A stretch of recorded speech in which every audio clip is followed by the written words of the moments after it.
আল্লাহ নিজেই ঘোষণা দিয়েছেন, তোমরা খুশি হও আর না হও, আমি ইসলামের বিজয়কে পৃথিবীতে প্রতিষ্ঠিত করে দেব। গোটা বিশ্বব্যাপী আপনি নিউজ পড়েন, দেখবেন যে প্রতিদিন কালিমা পড়ে লোকজন মুসলমান হয়, এরকম আছে না নাই? গত 3 দিন আগে গাজীপুরে এক বিশাল জনসমাবেশে সানিরাজ নামে এক হিন্দু ছেলে নাম নিয়েছে আব্দুল্লাহ, মুসলমান হয়ে গেছে। সুবহানাল্লাহ পড়েন। হযরতুল আল্লাহ কামরুল ইসলাম সাঈদ আল আনসারী ভাইয়ের হাতে ওই দিন দেখলাম পেকুয়া দিগন্ত ফাউন্ডেশনের তাফসির মাহফিলে 2 চাকমা কালিমা পড়ে মুসলমান। আরেক জায়গায় দেখলাম আমাদের প্রিয় মুফাসসির আমির হামজা ভাইয়ের মাহফিলে কালিমা পড়ে মুসলমান।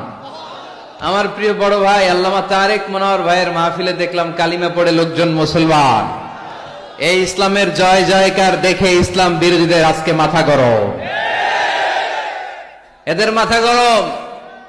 এরা চায় না ইসলামের বিজয় হোক।